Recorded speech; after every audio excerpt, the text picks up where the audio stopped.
অনুরোধে আমরা এই কর্মসূচি কালকেও রাখছি। সুতরাং গণস্বাক্ষরের জন্য আপনারা সবাই সকাল 9টা থেকে 4টার মধ্যে এই শরৎ উদ্যান মুক্ত মঞ্চের পাশে রমনা কালী মন্দিরের উত্তর পাশে আপনারা চলে আসবেন। কালকে কিন্তু গণস্বাক্ষর হবে, কেউ মিস করবেন না। আর এই গণস্বাক্ষরের জন্য কোনো প্রকার আর্থিক লেনদেন করা হচ্ছে না।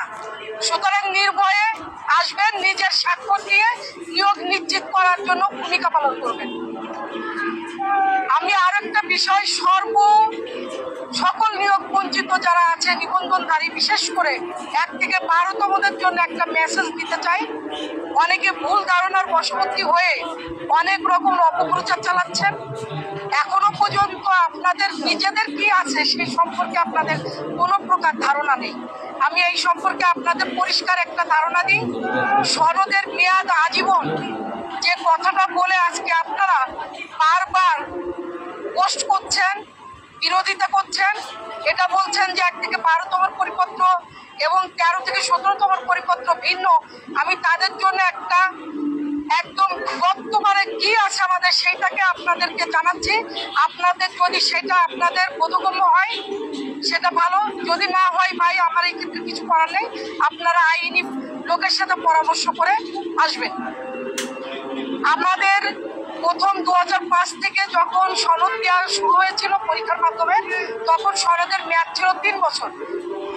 2013 সালে রাষ্ট্রপতির অধ্যাদেশে এই সনদের মেয়াদ 3 বছর থেকে 5 বছর উত্তীর্ণ করা হয়। প্রত্যয়ন পত্রের মেয়াদ অর্থাৎ সনদের মেয়াদ 3 বছর থেকে 5 বছর উত্তীর্ণ করা হয়। তাই রাষ্ট্রপতির অধ্যাদেশে সনদের মেয়াদ আজীবন করা হয়, এই কথাটা সম্পূর্ণ ভুল। 2015 সালের পরিপত্র জারি করা হয়, সেই 2015 সালের 10-1 প্রতিস্থাপন করার ফলে সনদের মেয়াদ আবার পুনরায় 3 বছর করা হয়। প্রতিস্থাপনের ফলে 10-1 উপবিধি, এই উপবিধি কর্তনের ফলে 5 বছর হয়েছিল, এই উপবিধি প্রতিস্থাপনের ফলে 3 বছর হয়েছে। এটার বিরুদ্ধে আমাদের কিছু ভাই বোনেরা 1 থেকে 12তম রিটকারী ভাই বোনেরা হাইকোর্টের দ্বারস্থ হয় এবং সেখানে 39 যে 2019-এর যে রায় আসে সেটা ছিল সনদ ও বয়সকে শিথিল করে নিয়োগ দেওয়া হোক। শিথিল আসছিল, শিথিল, এই শিথিলটা কোনো নির্দিষ্ট বয়স পর্যন্ত হবে সেটাকে নির্দিষ্ট করে উল্লেখ করা ছিল না। সেই জন্য আমরা 2টা গণবিজ্ঞপ্তিতে বয়স এবং মেয়াদ শিথিল করে নিয়োগ পেয়েছি। অনেকের নিয়োগ হয়ে গেছে, কিন্তু আজকে সেই 39 রায় আপনার সলিসিটর উইংয়ের মতামতের ভিত্তিতে ওইটাকে 3 বছর করা হয়েছে। এবং 71 যে মামলা যেটাকে জানতে চাওয়া হয়েছিল যে 39 মামলায় যে শিথিল করা হলো সেটা কত বছর পর্যন্ত শিথিল করা হলো বয়স এবং মেয়াদ, সেইটাকেই 71 মানে জাজমেন্ট মানে রায় আসে 3 বছর মেয়াদি সনদ 35 শুদ্ধ নিয়োগ নেয়। বর্তমানে এই 71 মামলা রিভিউর জন্য অনেকে তৎপর হয়েছে, রিভিউ করছে। সেইটাতে আবারও এটা যে 1 থেকে 12তমদের রায় 13তমদের সাথে এক করে হয়তো দেওয়া হয়েছে এবং আমরা পৃথক একটা রায়ের আওতা আসতে চাই। এখানে আরেকটা বিষয় উল্লেখযোগ্য, শুধুমাত্র নবম, দশম, একাদশ এদের সনদের মেয়াদ ছিল না এবং এই সনদের মেয়াদ না থাকলে বিধি মোতাবেক এরা নিয়োগ পাওয়ার যোগ্য। কিন্তু আমরা 1 থেকে যখন 12তম বলছি তখন বর্তমান আইন যেটা আছে সেই আইনে 3 বছর দেখাচ্ছে। এখন আমাদের সবারই পরিপত্র 1 এবং সনদের মেয়াদ 3 বছর, সনদের মেয়াদ আজীবন, এই কথাটাই এখন আর নেই। তাই ভুলের বশবর্তী হয়ে থাকবেন না।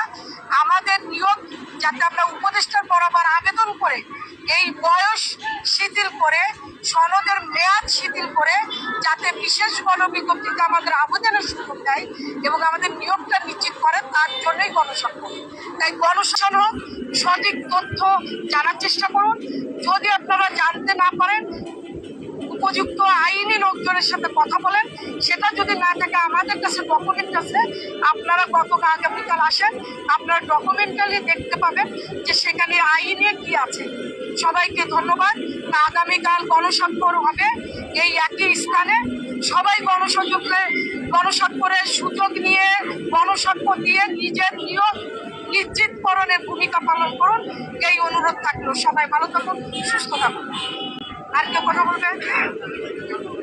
একটা বিষয় হলো, সেটা হচ্ছে যে আমাদের সবাই বলে যে আমরা কেন এক হচ্ছি না, এক হওয়ার জন্য বলে। আমরাও কিন্তু এই বিষয়টাকে বৃহত্তম স্বার্থের কথা চিন্তা করি, আমরা সবাই একত্রিত হতে চেয়েছি এবং এই একত্রিত হওয়ার জন্য আমরা বিভিন্নভাবে চেষ্টা করে যাচ্ছি। আমির ইয়াসিন ভাই, যেহেতু আমাদের গ্রুপ দুইটা, একটা হলো আমির ইয়াসিনের ভাই, একটা হলো টম গ্রুপ সংগঠনের, সেই দুইটা গ্রুপকে আমরা একত্রিত করার জন্য আপ্রাণ চেষ্টা করে গেছি এবং আমাদের পক্ষ থেকে 20-25 জন যখন ফোন করে ব্যর্থ হয়েছে, তখন আমরা নিরপেক্ষ লোক দিয়ে প্রস্তাবক কমিটি করে তাদের কাছে মেসেজ পাঠাইছি, প্রস্তাব পাঠাইছি এক হওয়ার, কিন্তু তারা সিদ্ধান্ত জানাবে বলে জানায়নি। এরপরে আমরা পরবর্তীতে তাদের কমিটির লোক, কেন্দ্রীয় পর্যায়ের লোকের সাথে কথা বলছি, দীর্ঘক্ষণ করে সমস্ত বিষয়গুলো শেয়ার করছি এবং অনুরোধ করছি যেন আমির ভাইকে এই মেসেজটা দেয়, যেন এই বিষয়গুলো জানেন। উনি ডকুমেন্ট আমাদের কাছে কি আছে, আমরা ওনার কাছে সেটা দেখাতে চাই এবং এক হয়ে আলোচনা করে সামনের প্রস্তুতিগুলো নিতে চাই। এবং সেই লক্ষ্যে আমরা কিন্তু আজকে এর আগে